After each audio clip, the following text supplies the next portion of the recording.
बहुत ही प्यारे बच्चों, मेरा नाम है सुखविंदर कौर। बच्चों, ਅੱਜ मैं ਤੁਹਾਡੇ ਲਈ ਪਰੀ ਕਥਾਵਾਂ ਦੇ ਖਜ਼ਾਨੇ ਵਿੱਚੋਂ ਇੱਕ ਪਰੀ ਕਥਾ ਸਬਜ਼ ਪਰੀ ਲੈ ਕੇ ਆਈ ਹਾਂ, ਜੋ ਤੁਹਾਨੂੰ ਸਾਰਿਆਂ ਨੂੰ ਸੁਣਾਈ ਜਾਏਗੀ। ਪਰ ਉਸ ਤੋਂ ਪਹਿਲਾਂ ਪਰੀ ਕਥਾਵਾਂ ਬਾਰੇ ਥੋੜੀ ਜਿਹੀ ਜਾਣਕਾਰੀ ਮੈਂ ਆਪ ਸਭਨਾਂ ਨਾਲ ਸਾਂਝੀ ਕਰਨਾ ਚਾਹਾਂਗੀ। ਬੱਚਿਓ, ਪਰੀ ਕਹਾਣੀਆਂ, ਪਰੀ ਕਥਾਵਾਂ ਜਿਨ੍ਹਾਂ ਦਾ ਨਾਂ ਹੀ ਇੰਨਾ ਸੋਹਣਾ ਏ, ਇੰਨਾ ਮਨਮੋਹਣਾ ਏ, ਤਾਂ ਉਹ ਕਹਾਣੀਆਂ ਕਿਉਂ ਨਹੀਂ ਸੋਹਣੀਆਂ ਹੋਣਗੀਆਂ, ਬੇਅੰਤ ਸੋਹਣੀਆਂ ਹੋਣਗੀਆਂ। ਬੱਚੋ, ਇਹੋ ਜਿਹੀਆਂ ਕਹਾਣੀਆਂ ਆਪਾਂ ਆਪਣੇ ਬਜ਼ੁਰਗਾਂ ਤੋਂ ਸੁਣਦੇ ਹੁੰਦੇ ਸਾਂ ਅਤੇ ਉਹਨਾਂ ਤੋਂ ਸੁਣ ਕੇ ਆਪਾਂ ਨੂੰ ਮਿੱਠੀ ਮਿੱਠੀ ਨੀਂਦ ਆਉਂਦੀ ਸੀ ਅਤੇ ਆਪਾਂ ਇੱਕ ਕਲਪਨਾ ਜਗਤ ਦੇ ਵਿੱਚ ਚਲੇ ਜਾਂਦੇ ਸਾਂ, ਜਿੱਥੇ ਆਪਾਂ ਨੂੰ ਬਹੁਤ ਬੇਅੰਤ ਅਨੰਤ ਸਕੂਨ ਪ੍ਰਾਪਤ ਹੁੰਦਾ ਸੀ। ਅਤੇ ਇਹੀ ਕਹਾਣੀਆਂ ਆਪਾਂ ਨੂੰ ਬਹੁਤ ਸੋਹਣਾ ਰਸ ਪ੍ਰਦਾਨ ਕਰਦੀਆਂ ਸਨ ਅਤੇ ਇਸ ਰਸ ਨਾਲ ਅਸੀਂ ਖੁਸ਼ ਰਹਿੰਦੇ ਸਾਂ। ਸੋ ਇਹ ਕਹਾਣੀਆਂ ਬੱਚਿਆਂ ਨੂੰ ਪਤਾ ਹੋਣੀਆਂ ਬਹੁਤ ਜ਼ਰੂਰੀ ਨੇ, ਕਿਉਂਕਿ ਆਪਣੇ ਵਿਰਸੇ ਦਾ ਇੱਕ ਮਹੱਤਵਪੂਰਨ ਅੰਗ ਹਨ ਇਹ ਕਹਾਣੀਆਂ। ਸੋ ਪਰੀ ਕਥਾਵਾਂ ਕੀ ਹੁੰਦੀਆਂ ਹਨ, ਇਸ ਸਵਾਲ ਦਾ ਜਵਾਬ ਆਪਾਂ ਤੁਹਾਨੂੰ ਅੱਜ ਦਿਆਂਗੇ। ਇਸ ਬਾਰੇ ਜਾਣਕਾਰੀ ਵੀ ਦੇਵਾਂਗੇ ਅਤੇ ਉਸ ਤੋਂ ਬਾਅਦ ਇੱਕ ਕਥਾ ਵੀ ਤੁਹਾਡੇ ਨਾਲ ਸਾਂਝੀ ਕਰਾਂਗੇ। ਬੱਚੇ, ਲੋਕ ਕਥਾਵਾਂ ਦਾ ਇੱਕ ਮਹੱਤਵਪੂਰਨ ਅੰਗ ਪਰੀ ਕਥਾਵਾਂ ਹਨ। ਜਿਵੇਂ ਕਿ ਇਹਨਾਂ ਦੇ ਨਾਂ ਤੋਂ ਹੀ ਸੰਕੇਤ ਮਿਲਦਾ ਹੈ, ਇਹ ਕਹਾਣੀਆਂ ਪਰੀਆਂ, ਸਹਿਜ਼ਾਦਿਆਂ ਆਦਿ ਬਾਰੇ ਹੁੰਦੀਆਂ ਹਨ। ਇਹਨਾਂ ਕਹਾਣੀਆਂ ਵਿੱਚ ਇੱਕ ਕਲਪਨਾ ਜਗਤ ਉਸਾਰਿਆ ਹੁੰਦਾ ਹੈ।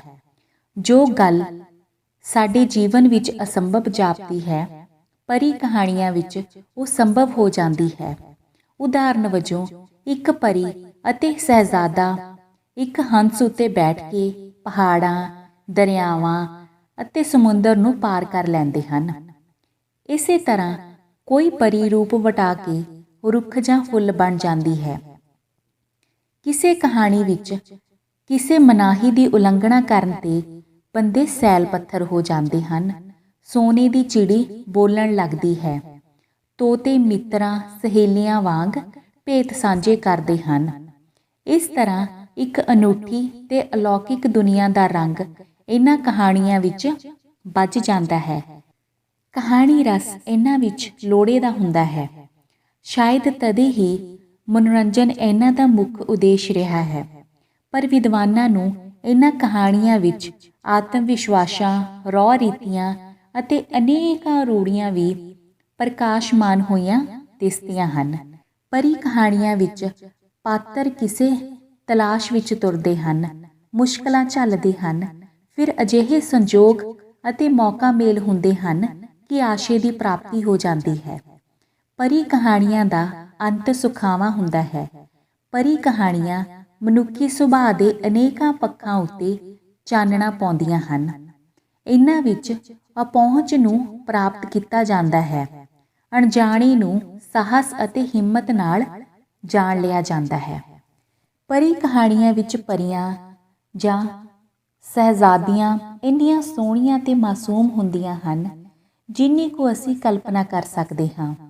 ਜਿਵੇਂ ਉਹਨਾਂ ਦੇ ਰਾਹ ਵਿਖੜੇ ਹੁੰਦੇ ਹਨ, ਤਿਵੇਂ ਉਹਨਾਂ ਦੀਆਂ ਪਰਾ ਸ਼ਕਤੀਆਂ ਜਾਂ ਸਹਿਜ਼ਾਦੇ ਦਾ ਸਾਹਸ, ਵੀਰਤਾ ਆਦਿ ਉਹਨਾਂ ਨੂੰ ਇਹ ਔਕੜਾਂ ਪਾਰ ਕਰਵਾ ਦਿੰਦੇ ਹਨ। ਪਰੀ ਕਹਾਣੀਆਂ ਲਗਭਗ ਹਰ ਭਾਸ਼ਾ ਵਿੱਚ ਮਿਲ ਜਾਂਦੀਆਂ ਹਨ।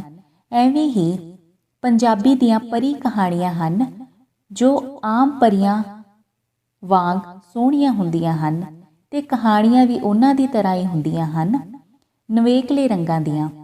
ਇਹਨਾਂ ਕਹਾਣੀਆਂ ਵਿੱਚੋਂ ਪੰਜਾਬੀ ਸੱਭਿਆਚਾਰ ਦੀ ਖੁਸ਼ਬੂ ਅਨੁਭਵ ਕੀਤੀ ਜਾ ਸਕਦੀ ਹੈ। ਪਿਛਲੇ ਕੁਝ ਸਮੇਂ ਤੱਕ ਪਰੀ ਕਹਾਣੀਆਂ ਮੌਖਿਕ ਸਾਹਿਤ ਵਿੱਚ ਹੀ ਸਨ।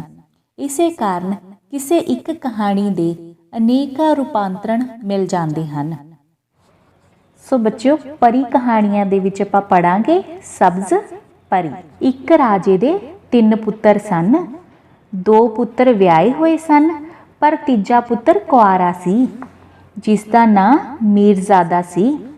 ਮੀਰਜ਼ਾਦੇ ਦੀ ਇੱਕ ਭਰਜਾਈ ਚਾਹੁੰਦੀ ਸੀ ਕਿ ਮੀਰਜ਼ਾਦਾ ਉਸਦੀ ਭੈਣ ਨਾਲ ਵਿਆਹ ਕਰ ਲਵੇ, ਪਰ ਉਹ ਮੰਨਦਾ ਹੀ ਨਹੀਂ ਸੀ।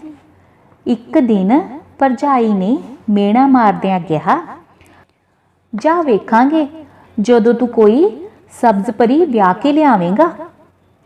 ਇਸ ਤੇ ਮੀਰਜ਼ਾਦਾ ਵੀ ਔਖਾ ਹੋ ਕੇ ਕਹਿਣ ਲੱਗਾ, ਮੈਂ ਹੁਣ ਸਬਜ਼ ਪਰੀ ਨਾਲ ਹੀ ਵਿਆਹ ਕਰਵਾਵਾਂਗਾ। ਉਸੇ ਵੇਲੇ ਮੀਰਜ਼ਾਦਾ ਘੋੜੇ ਉੱਤੇ ਬੈਠ ਕੇ ਸਬਜ਼ ਪਰੀ ਲੱਭਣ ਚੱਲ ਪਿਆ। ਚੱਲਦਿਆਂ ਚੱਲਦਿਆਂ ਉਹ ਇੱਕ ਸੰਘਣੇ ਜੰਗਲ ਵਿੱਚ ਪਹੁੰਚ ਗਿਆ। ਉੱਥੇ ਉਹ ਇੱਕ ਰੁੱਖ ਹੇਠਾਂ ਆਰਾਮ ਕਰਨ ਲੱਗਾ। ਅਚਾਨਕ ਉਸ ਨੂੰ ਇੱਕ ਵੱਡੇ ਸੱਪ ਦੇ ਫੁੰਕਾਰੇ ਦੀ ਆਵਾਜ਼ ਆਈ। ਉਹ ਸੱਪ ਮੀਰਜ਼ਾਦੇ ਨੂੰ ਅਜੇ ਡੰਗਣ ਹੀ ਲੱਗਾ ਸੀ ਕਿ ਮੀਰਜ਼ਾਦੇ ਨੇ ਆਪਣੀ ਤਲਵਾਰ ਨਾਲ ਉਸਦੇ ਟੁਕੜੇ ਟੁਕੜੇ ਕਰ ਦਿੱਤੇ। ਉਹ ਰੁੱਖ ਉੱਤੇ ਇੱਕ ਹੰਸ ਤੇ ਹੰਸਣੀ ਰਹਿੰਦੇ ਸਨ। ਉਹ ਸੱਪ ਉਹਨਾਂ ਦੇ ਬੱਚਿਆਂ ਨੂੰ ਮਾਰ ਕੇ ਖਾ ਜਾਂਦਾ ਸੀ। ਜਦੋਂ ਹੰਸ ਤੇ ਹੰਸਣੀ ਨੇ ਮੀਰਜ਼ਾਦੇ ਹੱਥੋਂ ਸੱਪ ਨੂੰ ਮਰਦਿਆਂ ਵੇਖਿਆ ਤਾਂ ਉਹਨਾਂ ਨੂੰ ਸੁੱਖ ਦਾ ਸਾਹ ਆਇਆ। ਉਹਨਾਂ ਮੀਰਜ਼ਾਦੇ ਨੂੰ ਕਿਹਾ, ਹੇ ਭਲੇ ਪੁਰਸ਼, ਤੂੰ ਸਾਡੇ ਉੱਤੇ ਬੜਾ ਉਪਕਾਰ ਕੀਤਾ ਹੈ। ਸਾਨੂੰ ਦੱਸ, ਅਸੀਂ ਤੇਰੀ ਕੀ ਮਦਦ ਕਰੀਏ। ਮੀਰਜ਼ਾਦੇ ਨੇ ਸਬਜ਼ ਪਰੀ ਨਾਲ ਵਿਆਹ ਕਰਵਾਉਣ ਵਾਲੀ ਗੱਲ ਹੰਸ ਜੋੜੇ ਨੂੰ ਦੱਸੀ। ਹੰਸ ਅਤੇ ਹੰਸਣੀ ਨੂੰ ਸਬਜ਼ ਪਰੀ ਦੇ ਦੇਸ਼ ਦਾ ਪਤਾ ਸੀ। ਉਹ ਕਈ ਵਾਰ ਉੜਦਿਆਂ ਉੜਦਿਆਂ ਉੱਧਰ ਗਏ ਸਨ। ਹੰਸ ਨੇ ਕਿਹਾ, ਮੈਂ ਤੈਨੂੰ ਆਪਣੇ ਖੰਭਾਂ ਉੱਤੇ ਬਿਠਾ ਕੇ ਸਬਜ਼ ਪਰੀ ਦੇ ਦੇਸ਼ ਲੈ ਜਾਵਾਂਗਾ। ਅਗਲੇ ਦਿਨ ਹੰਸ ਮੀਰਜ਼ਾਦੇ ਨੂੰ ਆਪਣੇ ਖੰਭਾਂ ਤੇ ਬਿਠਾ ਕੇ ਉੱਡ ਪਿਆ। ਪੰਧ ਬੜਾ ਲੰਮਾ ਸੀ। ਰਾਹ ਵਿੱਚ ਅਨੇਕਾਂ ਸਮੁੰਦਰ ਤੇ ਪਹਾੜ ਆਏ। ਉਹ ਕਈ ਦਿਨ ਉੱਡਦਾ ਰਿਹਾ। ਅਖੀਰ ਉਹ ਸਬਜ਼ ਪਰੀ ਦੇ ਦੇਸ਼ ਪੁੱਜ ਗਿਆ। ਹੰਸ ਨੇ ਮੀਰਜ਼ਾਦੇ ਨੂੰ ਇੱਕ ਰੁੱਖ ਹੇਠਾਂ ਆਰਾਮ ਕਰਨ ਲਈ ਉਤਾਰ ਦਿੱਤਾ। ਆਪ ਉਹ ਉੱਡ ਕੇ ਆਸੇ-ਪਾਸੇ ਵੇਖਣ ਲੱਗਾ। ਉਸਨੇ ਵੇਖਿਆ ਇੱਕ ਨਦੀ ਵਿੱਚ ਪਰੀਆਂ ਨਹਾ ਰਹੀਆਂ ਹਨ ਤੇ ਉਹਨਾਂ ਦੇ ਖੰਭ ਕਿਨਾਰੇ ਤੇ ਪਏ ਹਨ। ਹੰਸ ਉੱਡ ਕੇ ਇੱਕਦਮ ਮੀਰਜ਼ਾਦੇ ਕੋਲ ਪੁੱਜਾ। ਉਸਨੇ ਮੀਰਜ਼ਾਦੇ ਨੂੰ ਕਿਹਾ, ਸਬਜ਼ ਪਰੀ ਦੇ ਮਹਿਲ ਤੱਕ ਇਹ ਪਰੀਆਂ ਹੀ ਪਹੁੰਚਾ ਸਕਦੀਆਂ ਹਨ, ਪਰ ਉਹ ਐਵੇਂ ਨਹੀਂ ਮੰਨਣਗੀਆਂ। ਤੂੰ ਦਰਿਆ ਦੇ ਕੰਢੇ ਤੋਂ ਉਹਨਾਂ ਦੇ ਖੰਭ ਚੁੱਕ ਲਵੀਂ। ਫਿਰ ਉਹਨਾਂ ਨੂੰ ਆਪਾਂ ਇਸ ਸ਼ਰਤ ਤੇ ਖੰਭ ਵਾਪਸ ਕਰ ਦਿਆਂਗੇ ਕਿ ਉਹ ਸਬਜ਼ ਪਰੀ ਨੂੰ ਤੇਰੇ ਨਾਲ ਵਿਆਹ ਕਰਾਉਣ ਲਈ ਮਨਾਉਣਗੀਆਂ। ਮੀਰਜ਼ਾਦੇ ਨੇ ਦਰਿਆ ਦੇ ਕੰਢੇ ਤੋਂ ਪਰੀਆਂ ਦੇ ਖੰਭ ਚੁੱਕ ਲਏ। ਜਦੋਂ ਪਰੀਆਂ ਨਹਾ ਕੇ ਬਾਹਰ ਆਈਆਂ ਤਾਂ ਆਪਣੇ ਖੰਭਾਂ ਉੱਥੇ ਨਾ ਵੇਖ ਕੇ ਬਹੁਤ ਪਰੇਸ਼ਾਨ ਹੋਈਆਂ। ਮੀਰਜ਼ਾਦੇ ਨੇ ਜੰਗਲ ਚੋਂ ਬਾਹਰ ਆ ਕੇ ਕਿਹਾ ਕਿ ਉਹਨਾਂ ਦੇ ਖੰਭ ਉਸ ਕੋਲ ਹਨ। ਜਦੋਂ ਪਰੀਆਂ ਨਹਾ ਕੇ ਬਾਹਰ ਆਈਆਂ ਤਾਂ ਆਪਣੇ ਖੰਭ ਉੱਥੇ ਨਾ ਵੇਖ ਕੇ ਬਹੁਤ ਪਰੇਸ਼ਾਨ ਹੋਈਆਂ। ਮੀਰਜ਼ਾਦੇ ਨੇ ਜੰਗਲ ਵਿੱਚੋਂ ਬਾਹਰ ਆ ਕੇ ਕਿਹਾ ਕਿ ਉਹਨਾਂ ਦੇ ਖੰਭ ਉਸ ਕੋਲ ਹਨ। ਉਹ ਖੰਭ ਵਾਪਸ ਤਾਂ ਕਰੇਗਾ ਜੇ ਸਬਜ਼ ਪਰੀ ਉਸ ਨਾਲ ਵਿਆਹ ਕਰਵਾਏਗੀ। ਮੀਰਜ਼ਾਦੇ ਨੇ ਇੱਕ ਪਰੀ ਦੇ ਖੰਭ ਵਾਪਸ ਕਰ ਦਿੱਤੇ। ਉਹ ਪਰੀ ਉੱਡ ਕੇ ਸਬਜ਼ ਪਰੀ ਕੋਲ ਗਈ। ਉਸਨੇ ਸਬਜ਼ ਪਰੀ ਨੂੰ ਜਾ ਕੇ ਸਾਰੀ ਗੱਲ ਦੱਸੀ। ਸਬਜ਼ ਪਰੀ ਬੜੀ ਹੈਰਾਨ ਹੋਈ ਕਿ ਇਤਨੀ ਦੂਰ ਤੱਕ ਕੋਈ ਲੜਕਾ ਕਿਵੇਂ ਆ ਗਿਆ। ਉਹ ਉਸੇ ਵੇਲੇ ਉਸ ਥਾਂ ਪਹੁੰਚੀ ਜਿੱਥੇ ਮੀਰਜ਼ਾਦਾ ਸੀ। ਉਸਨੇ ਜਦੋਂ ਸੋਹਣੇ ਤੇ ਸੁਨੱਖੇ ਮੀਰਜ਼ਾਦੇ ਨੂੰ ਵੇਖਿਆ ਤਾਂ ਉਸ ਨਾਲ ਵਿਆਹ ਕਰਾਉਣ ਲਈ ਤਿਆਰ ਹੋ ਗਈ। ਮੀਰਜ਼ਾਦੇ ਨੇ ਪਰੀਆਂ ਦੇ ਖੰਭ ਵਾਪਸ ਕਰ ਦਿੱਤੇ।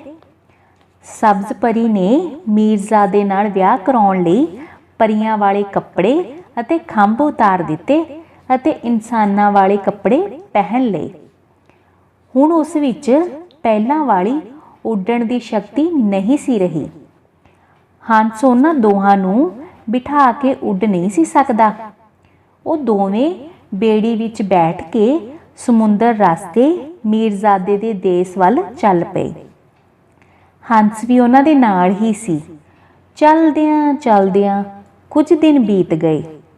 एक दिन बड़ा भयानक तूफान आया। इस विच उन्हां दी बेड़ी डुब गई अते वो तिन्ने रुड़दे हुए दूर चले गए ते एक दूजे तो विछड़ गए। सब्ज परी एक शहर जा पहुंची अते मीरजादा किसी दूजे शहर। हंस उस समुंदर दे दूजे कंढे पहुंच गया। तिन्ने एक दूजे तो विछड़ के बड़े उदास हो गए। हंस ने उन्हां दोहां नूं लभण दा निश्चा किता। उधर जदों लोकां ने सब्ज परी नूं वेखिया तां उत्थों दे राजे नूं उसदी सुंदरता बारे जा दस्सिया। राजे ने जदों सब्ज परी नूं वेखिया तां ओह उस ते मोहित हो गया अते उस नूं अपने महलां विच लै गया। उसने सब्ज परी नूं अपने नाल विआह कराउण लई कहा। सब्ज परी ने कहा कि वह तां पहलां ही विआही हुई है। राजे ने कहा कि उसका पति तां मर चुका है। सब्ज परी ने कहा कि उसका मन इस गल नूं नहीं मनदा। फिर भी उसने विआह बारे हाँ करन लई राजे कोलों 1 साल दी मोहलत मंग लई। तद राजे ने सब्ज परी नूं एक वखरे महल विच रहण दी आग्या दे दित्ती अते नौकरां चाकरां नूं कह दिता कि वह सब्ज परी दा हर हुक्म मन्नण। सब्ज परी ने सोच सोच के अपने पति अते हंस नूं लभण लई एक तरकीब सोची। उसने अपने महल की छत उत्ते पंछियां लई भांत भांत दे चोगे खिलार दिते अते नाल ही सुच्चे मोतियां दी ढेरी ला दिती। अजिहा करके वो पहला हंस नूं लभना चाहुंदी सी। उसनूं पता सी कि वह हंस सुच्चे मोती खा के भुख मिटाउंदा सी। इसलिए एक ना एक दिन ओह उत्थे चोगा चुगण जरूर आवेगा। हर रोज़ भांत भांत दे पंछी आउंदे अते चोगा चुग के चले जांदे। पंछियां ने चोगे की खबर दूर दूर तक फैला दी। इस तरह चोगे लई दूर दूर तो पंछी भी आउण लगे। एक दिन हंस भुखा भाणा सुच्चे मोतियां की तलाश कर रहा सी कि उधरों पंछियां दी एक डार लंघी। पंछियां ने हंस नूं दस्सिया कि एक थां ते बहुत सुच्चे मोती पए सन। पंछियां ने उसनूं दस्सिया कि एक थां ते बहुत सारे सुच्चे मोती पए हन। तद हंस उन्हां नाल उड़ के सब्ज परी दे महल आ गया। उसने बड़े चाअ नाल सुच्चे मोती चुगे। अचानक सब्ज परी दी नज़र हंस ते पई। हंस अते सब्ज परी ने एक दूजे नूं पछाण लिया। दोवें एक दूजे नूं मिल के बड़े खुश होए।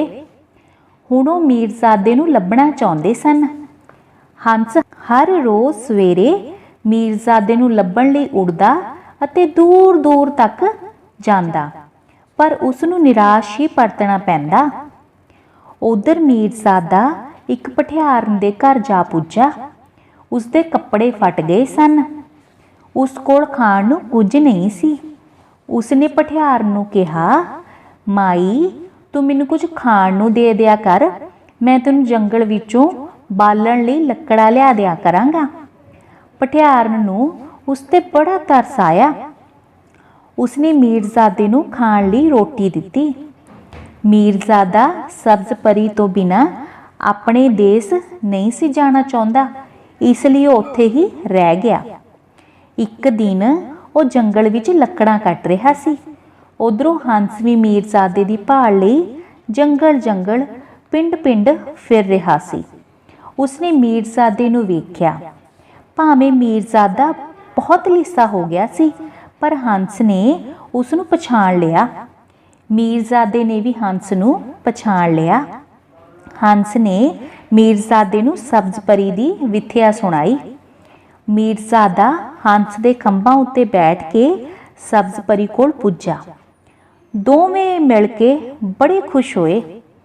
मीरजादा अते सब्ज परी हंस दी मदद नाल रात नूं राजे तो चोरी महल विचों निकल आए। अपने शहर दे नेड़े पहुँच के मीरजादे ने हंस नूं विदा कर दिता। मीरजादे ने अपने प्यो नूं सुनेहा भेजिया कि वह सब्ज़ परी विआह के लिआया है, उसदे स्वागत दा प्रबंध किया जावे। वो दोवें उत्थे एक बाग विच आराम करन लग पए। सब्ज़ परी नूं प्यास लगी। वो बाग विचले खूह ते पानी पीण गई। उत्थे एक मालण रहिंदी सी। मालण बड़ी चलाक सी। उसने सब्ज़ परी नूं पुछया कि वह कौन है। सब्ज़ परी ने जदों उसनूं दस्सिया कि वह मीरजादे दी पत्नी है तां मालण ने उसे वेले एक साजिश सोच लई। उसने सब्ज़ परी नूं कहा, तू बेफिक्र होके नहा धो लै, इधर कोई नहीं आउंदा। जदों सब्ज़ परी नहाउण लगी तां मालण ने उसनूं खूह विच धक्का दे दिता। सब्ज़ परी पानी विच गोते खाण लग गई। मालण ने ਉਹਦੇ ਕੱਪੜੇ ਪਹਿਨ ਲਏ ਅਤੇ ਉਹਦੇ ਵਾਂਗ ਹੀ ਹਾਰ ਸ਼ਿੰਗਾਰ ਕਰਕੇ ਬਾਗ ਵਿੱਚ ਮੀਰਜ਼ਾਦੇ ਕੋਲ ਆ ਗਈ। ਜਦੋਂ ਮੀਰਜ਼ਾਦੇ ਨੇ ਉਸਦੇ ਚਿਹਰੇ ਵੱਲ ਵੇਖਿਆ ਤਾਂ ਹੈਰਾਨ ਹੋ ਕੇ ਪੁੱਛਣ ਲੱਗਾ, ਤੈਨੂੰ ਕੀ ਹੋ ਗਿਆ? ਤੇਰਾ ਰੰਗ ਰੂਪ ਕਿਉਂ ਬਦਲ ਗਿਆ? ਮਾਲਣ ਨੇ ਰੋਂਦਿਆਂ ਹੋਇਆਂ ਕਿਹਾ, ਮੈਨੂੰ ਸੱਪ ਨੇ ਡੰਗ ਮਾਰ ਦਿੱਤਾ ਹੈ। ਸ਼ਾਇਦ ਉਸਦੇ ਜ਼ਹਿਰ ਨਾਲ ਹੀ ਮੇਰਾ ਰੰਗ ਕਾਲਾ ਹੋ ਗਿਆ। ਕੁਝ ਸਮੇਂ ਪਿੱਛੋਂ ਆਪੇ ਹੀ ਠੀਕ ਹੋ ਜਾਵੇਗਾ। ਮੀਰਜ਼ਾਦੇ ਨੂੰ ਕੁਝ ਸਮਝ ਨਾ ਪਈ। ਕੁਝ ਦੇਰ ਬਾਅਦ ਮੀਰਜ਼ਾਦੇ ਦਾ ਪਿਤਾ ਵਾਜਿਆਂ ਗਾਜਿਆਂ ਨਾਲ ਆਪਣੇ ਪੁੱਤਰ ਅਤੇ ਨੂੰਹ ਨੂੰ ਲੈਣ ਆ ਗਿਆ। ਲੋਕ ਸਬਜ਼ ਪਰੀ ਬਣੀ ਮਾਲਣ ਦੇ ਕੱਪੜਿਆਂ ਵੱਲ ਵੇਖ ਵੇਖ ਕੇ ਵਾਹ ਵਾਹ ਕਰਦੇ ਰਹੇ, ਪਰ ਮੀਰਜ਼ਾਦਾ ਉਦਾਸ ਹੋ ਗਿਆ। ਉਸਨੂੰ ਸਬਜ਼ ਪਰੀ ਦਾ ਕੋਈ ਚਾਅ ਨਹੀਂ ਸੀ ਰਿਹਾ। ਇਸ ਤਰ੍ਹਾਂ ਦਿਨ ਬੀਤਦੇ ਗਏ।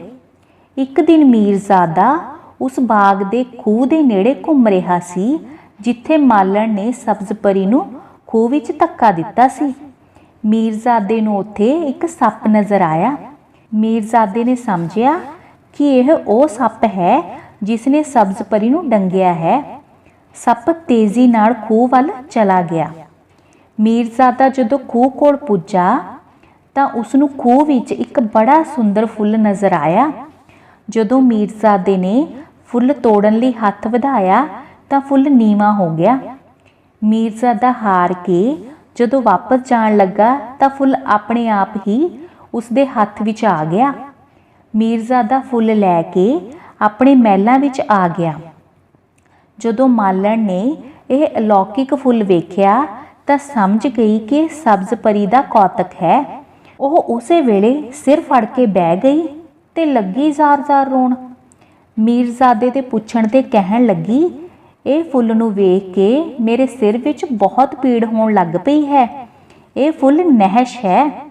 ਇਸ ਫੁੱਲ ਨੂੰ ਤੋੜ ਮਰੋੜ ਕੇ ਦੂਰ ਜੰਗਲ ਵਿੱਚ ਸੁੱਟ ਆਓ। ਮੀਰਜ਼ਾਦੇ ਨੇ ਉਵੇਂ ਹੀ ਕੀਤਾ। ਕੁਝ ਦਿਨਾਂ ਬਾਅਦ ਮੀਰਜ਼ਾਦਾ ਸ਼ਿਕਾਰ ਖੇਡਦਾ ਖੇਡਦਾ ਜੰਗਲ ਦੇ ਉਸੇ ਪਾਸੇ ਚਲਾ ਗਿਆ ਜਿੱਥੇ ਉਸਨੇ ਫੁੱਲ ਤਰੋੜ ਮਰੋੜ ਕੇ ਸੁੱਟਿਆ ਸੀ। ਉਸਨੇ ਵੇਖਿਆ ਕਿ ਉਸ ਥਾਂ ਤੇ ਫੁੱਲਾਂ ਦਾ ਬੜਾ ਸੁੰਦਰ ਬਗੀਚਾ ਬਣਿਆ ਹੋਇਆ ਸੀ। ਉਹ ਉੱਥੇ ਥੋੜੀ ਦੇਰ ਹੀ ਬੈਠਾ ਕਿ ਉਹਦੀ ਅੱਖ ਲੱਗ ਗਈ। ਅਚਾਨਕ ਉਸਦੇ ਕੰਨਾਂ ਵਿੱਚ ਨੱਚਣ ਗਾਉਣ ਦੀ ਆਵਾਜ਼ ਆਈ। ਉਹ ਉਸ ਆਵਾਜ਼ ਵਾਲੇ ਪਾਸੇ ਗਿਆ। ਕੀ ਵੇਖਦਾ ਹੈ ਕਿ ਉੱਥੇ ਤਾਂ ਬਹੁਤ ਸਾਰੀਆਂ ਪਰੀਆਂ ਨੱਚ ਰਹੀਆਂ ਹਨ। ਜਦੋਂ ਪਰੀਆਂ ਨੱਚ ਕੇ ਉੱਡਣ ਲੱਗੀਆਂ ਤਾਂ ਇੱਕ ਪਰੀ ਨੇ ਕਿਹਾ, ਸਖੀਓ, ਜਾਣ ਤੋਂ ਪਹਿਲਾਂ ਮੇਰੀ ਇੱਕ ਨਸੀਹਤ ਲੈ ਕੇ ਜਾਇਓ। ਕਦੀ ਵੀ ਆਦਮਜ਼ਾਤ ਤੇ ਭਰੋਸਾ ਨਾ ਕਰਿਓ। ਇਹਨਾਂ ਨਾਲ ਕਦੇ ਪਿਆਰ ਨਾ ਪਾਉਣਾ। ਇਹ ਬੜੇ ਧੋਖੇਬਾਜ਼ ਹੁੰਦੇ ਨੇ। ਮੀਰਜ਼ਾਦੇ ਨੇ ਆਵਾਜ਼ ਪਛਾਣ ਲਈ। ਇਹ ਤਾਂ ਸਬਜ਼ ਪਰੀ ਸੀ। ਉਹ ਦੌੜ ਕੇ ਉਸ ਕੋਲ ਗਿਆ ਤੇ ਕਹਿਣ ਲੱਗਾ, ਤੂੰ ਇੱਥੇ ਹੈ ਤਾਂ ਮੇਰੇ ਕੋਲ ਕੌਣ ਰਹਿ ਰਿਹਾ ਹੈ? ਸਬਜ਼ ਪਰੀ ਕਹਿਣ ਲੱਗੀ, ਮੈਂ ਤੇਰੇ ਪਿੱਛੇ ਆਪਣਾ ਦੇਸ਼ ਅਤੇ ਸੁੱਖ ਚੈਨ ਛੱਡਿਆ, ਪਰ ਤੂੰ ਮਾਲਣ ਅਤੇ ਸਬਜ਼ ਪਰੀ ਵਿੱਚ ਫਰਕ ਹੀ ਨਹੀਂ ਸਮਝ ਸਕਿਆ। ਮੈਂ ਫੁੱਲ ਬਣ ਕੇ ਤੇਰੇ ਕੋਲ ਆਈ, ਪਰ ਤੂੰ ਮੈਨੂੰ ਤੋੜ ਮਰੋੜ ਕੇ ਬਾਹਰ ਸੁੱਟ ਦਿੱਤਾ। ਇਹ ਕਹਿੰਦਿਆਂ ਸਬਜ਼ ਪਰੀ ਨੇ ਆਪਣੀ ਦੁੱਖ ਭਰੀ ਸਾਰੀ ਕਹਾਣੀ ਸੁਣਾਈ ਤੇ ਮੀਰਜ਼ਾਦੇ ਨੂੰ ਬੜਾ ਗੁੱਸਾ ਚੜਿਆ। ਉਹ ਉਸੇ ਵੇਲੇ ਸਬਜ਼ ਪਰੀ ਨੂੰ ਮਹਿਲਾਂ ਵਿੱਚ ਲੈ ਆਇਆ। ਮਾਲਣ ਨੂੰ ਉਸਨੇ ਘਰੋਂ ਬਾਹਰ ਕੱਢ ਦਿੱਤਾ। ਫਿਰ ਉਹ ਸਬਜ਼ ਪਰੀ ਨਾਲ ਖੁਸ਼ੀ-ਖੁਸ਼ੀ ਰਹਿਣ ਲੱਗਾ। ਸੋ ਬੱਚਿਓ, ਇਹ ਸੀ ਸਬਜ਼ ਪਰੀ ਦੀ ਕਹਾਣੀ। ਬਹੁਤ ਹੀ ਸੋਹਣੀ, ਬਹੁਤ ਹੀ ਮਨਮੋਹਣੀ। ਤੇ ਇਹੋ ਜਿਹੀਆਂ ਕਹਾਣੀਆਂ, ਪਰੀ ਕਥਾਵਾਂ ਸਾਡੇ ਮਨ ਨੂੰ, ਸਾਡੀ ਰੂਹ ਨੂੰ ਬਹੁਤ ਸਕੂਨ ਦਿੰਦੀਆਂ ਨੇ। ਤੇ ਬੱਚਿਓ, ਕਹਾਣੀ ਤੁਹਾਨੂੰ ਖੂਬ ਸਮਝ ਆਈ ਹੈ। ਚਲੋ ਦੇਖਦੇ ਹਾਂ ਫਿਰ ਤੁਹਾਨੂੰ ਕਿੰਨੀ ਕੁ ਕਹਾਣੀ ਸਮਝ ਆਈ ਹੈ। ਤੇ ਮੈਂ ਕੁਝ ਪ੍ਰਸ਼ਨ ਪੁੱਛਾਂਗੀ ਤੁਹਾਡੇ ਤੋਂ, ਤੇ ਮੇਰੇ ਉੱਤਰ ਦੇਣ ਵੇਲੇ ਹੀ ਉਹ ਉੱਤਰ ਤੁਹਾਡੇ ਦਿਮਾਗ ਦੇ ਵਿੱਚ ਵੀ ਆ ਜਾਣਗੇ। ਚਲੋ ਫਿਰ ਪਹਿਲਾ ਪ੍ਰਸ਼ਨ, ਸਬਜ਼ ਪਰੀ ਲੋਕ ਕਥਾ ਕਿਹੜੀ ਵੰਨਗੀ ਦੀ ਕਥਾ ਹੈ? ਪਰੀ ਕਥਾ। ਰਾਜੇ ਦੇ ਕਿੰਨੇ ਪੁੱਤਰ ਸਨ? 3। ਰਾਜੇ ਦੇ ਕਿੰਨੇ ਪੁੱਤਰ ਵਿਆਹੇ ਹੋਏ ਸਨ? 2। ਰਾਜੇ ਦੇ ਇੱਕ ਕੁਆਰੇ ਪੁੱਤਰ ਦਾ ਨਾਂ ਕੀ ਸੀ? ਮੀਰਜ਼ਾਦਾ। ਕੌਣ ਮੀਰਜ਼ਾਦੇ ਦਾ ਆਪਣੀ ਭੈਣ ਨਾਲ ਵਿਆਹ ਕਰਨਾ ਚਾਹੁੰਦੀ ਸੀ? ਮੀਰਜ਼ਾਦੇ ਦੀ ਭਰਜਾਈ। ਜਾ ਵੇਖਾਂਗੇ ਤੂੰ ਜਦੋਂ ਕੋਈ ਸਬਜ਼ ਪਰੀ ਵਿਆਹ ਕੇ ਲਿਆਵੇਂਗਾ। ਇਹ ਸ਼ਬਦ ਕਿਸਨੇ ਕਿਸਨੂੰ ਕਹੇ? ਮੀਰਜ਼ਾਦੇ ਨੂੰ ਉਸਦੀ ਭਰਜਾਈ ਨੇ। ਮੀਰਜ਼ਾਦੇ ਨੇ ਕਿਸ ਨਾਲ ਵਿਆਹ ਕਰਨ ਦਾ ਫੈਸਲਾ ਕੀਤਾ? ਸਬਜ਼ ਪਰੀ ਨਾਲ। ਮੀਰਜ਼ਾਦਾ ਕਾਹਦੇ ਉੱਤੇ ਚੜ੍ਹ ਕੇ ਸਬਜ਼ ਪਰੀ ਨੂੰ ਲੱਭਣ ਲਈ ਚੱਲ ਪਿਆ? ਘੋੜੇ ਉੱਤੇ। ਜੰਗਲ ਵਿੱਚ ਮੀਰਜ਼ਾਦੇ ਨੂੰ ਕਿਸ ਦੇ ਫੁੰਕਾਰੇ ਦੀ ਆਵਾਜ਼ ਆਈ? ਇੱਕ ਵੱਡੇ ਸੱਪ ਦੇ। ਰੁੱਖ ਉੱਤੇ ਕਿਹੜੇ ਪੰਛੀ ਰਹਿੰਦੇ ਸਨ? ਹੰਸ ਤੇ ਹੰਸਣੀ। ਕਿਸ ਨੂੰ ਸਬਜ਼ ਪਰੀ ਦੇ ਦੇਸ਼ ਦਾ ਪਤਾ ਲੱਗਾ? ਹੰਸ ਤੇ ਹੰਸਣੀ ਨੂੰ। ਮੀਰਜ਼ਾਦਾ ਸਬਜ਼ ਪਰੀ ਦੇ ਦੇਸ਼ ਕਿਸ ਤਰ੍ਹਾਂ ਪੁੱਜਾ? ਹੰਸ ਉੱਤੇ ਬੈਠ ਕੇ। ਕੌਣ ਮੀਰਜ਼ਾਦੇ ਨੂੰ ਦੇਖ ਕੇ ਉਸ ਨਾਲ ਵਿਆਹ ਕਰਾਉਣ ਲਈ ਤਿਆਰ ਹੋ ਗਈ? ਸਬਜ਼ ਪਰੀ। ਸਬਜ਼ ਪਰੀ ਨੇ ਵਿਆਹ ਕਰਾਉਣ ਮਗਰੋਂ ਕਿਹੋ ਜਿਹੇ ਕੱਪੜੇ ਪਾ ਲਏ? ਮਨੁੱਖਾਂ ਵਾਲੇ। ਸਬਜ਼ ਪਰੀ, ਮੀਰਜ਼ਾਦਾ ਤੇ ਹੰਸ ਸਮੁੰਦਰ ਪਾਰ ਕਰਦੇ ਕਿਸ ਤਰ੍ਹਾਂ ਵਿਛੜ ਗਏ? ਬੇੜੀ ਦੇ ਡੁੱਬਣ ਕਰਕੇ। ਮੀਰਜ਼ਾਦੇ ਤੋਂ ਵਿਛੜੀ ਸਬਜ਼ ਪਰੀ ਨਾਲ ਕਿਸਨੇ ਵਿਆਹ ਕਰਾਉਣਾ ਚਾਹਿਆ? ਰਾਜੇ ਨੇ। ਸਬਜ਼ ਪਰੀ ਨੇ ਹੰਸ ਨੂੰ ਲੱਭਣ ਲਈ ਛੱਤ ਉੱਤੇ ਹੋਰ ਚੋਗ ਦੇ ਨਾਲ ਕਾਹਦੀ ਢੇਰੀ ਲਾ ਦਿੱਤੀ? ਸੁੱਚੇ ਮੋਤੀਆਂ ਦੀ। ਹੰਸ ਸਬਜ਼ ਪਰੀ ਨੂੰ ਕਿਸ ਤਰ੍ਹਾਂ ਮਿਲਿਆ? ਸੁੱਚੇ ਮੋਤੀ ਚੁਗਣ ਆਇਆ। ਮੀਰਜ਼ਾਦਾ ਬੇੜੀ ਦੇ ਡੁੱਬਣ ਮਗਰੋਂ ਕਿੱਥੇ ਜਾ ਪੁੱਜਾ? ਇੱਕ ਪਠਿਆਰਨ ਦੇ ਘਰ। ਹੰਸ ਨੇ ਮੀਰਜ਼ਾਦੇ ਨੂੰ ਕਿੱਥੇ ਲੱਭਿਆ? ਜੰਗਲ ਵਿੱਚ। ਵਿਛੜਨ ਮਗਰੋਂ ਮੀਰਜ਼ਾਦਾ ਸਬਜ਼ ਪਰੀ ਕੋਲ ਕਿਸ ਤਰ੍ਹਾਂ ਪੁੱਜਾ? ਹੰਸ ਉੱਤੇ ਬੈਠ ਕੇ। ਸਬਜ਼ ਪਰੀ ਨੂੰ ਖੂਹ ਵਿੱਚ ਧੱਕਾ ਕਿਸਨੇ ਦਿੱਤਾ? ਮਾਲਣ ਨੇ। ਮਾਲਣ ਨੇ ਕਿਸ ਵਰਗਾ ਪਹਿਰਾਵਾ ਪਹਿਨ ਲਿਆ ਤੇ ਹਾਰ ਸ਼ਿੰਗਾਰ ਕਰ ਲਿਆ? ਸਬਜ਼ ਪਰੀ ਵਰਗਾ। ਮੀਰਜ਼ਾਦੇ ਦੇ ਪੁੱਛਣ ਤੇ ਮਾਲਣ ਬਣੀ ਸਬਜ਼ ਪਰੀ ਨੇ ਆਪਣੇ ਰੰਗ ਰੂਪ ਦੇ ਬਦਲਣ ਦਾ ਕੀ ਕਾਰਨ ਦੱਸਿਆ? ਸੱਪ ਦਾ ਡੰਗ। ਮੀਰਜ਼ਾਦੇ ਨੇ ਖੂਹ ਵਿੱਚ ਕੀ ਵੇਖਿਆ? ਇੱਕ ਅਲੌਕਿਕ ਫੁੱਲ। ਅਲੌਕਿਕ ਫੁੱਲ ਨੂੰ ਦੇਖ ਕੇ ਮਾਲਣ ਨੇ ਉਸ ਨੂੰ ਕਿਸ ਦਾ ਕੌਤਕ ਸਮਝਿਆ? ਸਬਜ਼ ਪਰੀ ਦਾ। ਮਾਲਣ ਦੇ ਕਹਿਣ ਤੇ ਮੀਰਜ਼ਾਦੇ ਨੇ ਫੁੱਲ ਨੂੰ ਕਿੱਥੇ ਸੁੱਟ ਦਿੱਤਾ? ਤੋੜ ਮਰੋੜ ਕੇ ਜੰਗਲ ਵਿੱਚ। ਜੰਗਲ ਵਿੱਚ ਤੋੜ ਮਰੋੜ ਕੇ ਸੁੱਟੇ ਫੁੱਲ ਦੀ ਥਾਂ ਮੀਰਜ਼ਾਦੇ ਨੇ ਕੀ ਵੇਖਿਆ? ਇੱਕ ਸੁੰਦਰ ਬਗੀਚਾ। ਮੀਰਜ਼ਾਦੇ ਨੇ ਅਸਲੀਅਤ ਜਾਣ ਕੇ ਕਿਸ ਨੂੰ ਘਰੋਂ ਬਾਹਰ ਕੱਢ ਦਿੱਤਾ? ਮਾਲਣ ਨੂੰ। ਸੋ ਬੱਚਿਓ, ਇਹ ਸੀ ਕਹਾਣੀ ਸਬਜ਼ ਪਰੀ ਅਤੇ ਉਸ ਨਾਲ ਸੰਬੰਧਿਤ ਪ੍ਰਸ਼ਨ ਉੱਤਰ। ਉਮੀਦ ਹੈ ਤੁਹਾਨੂੰ ਸਮਝ ਆਏ ਹੋਣਗੇ। ਸੁਣਨ ਅਤੇ ਸਮਝਣ ਲਈ ਆਪ ਸਭ ਦਾ ਬਹੁਤ ਬਹੁਤ ਧੰਨਵਾਦ।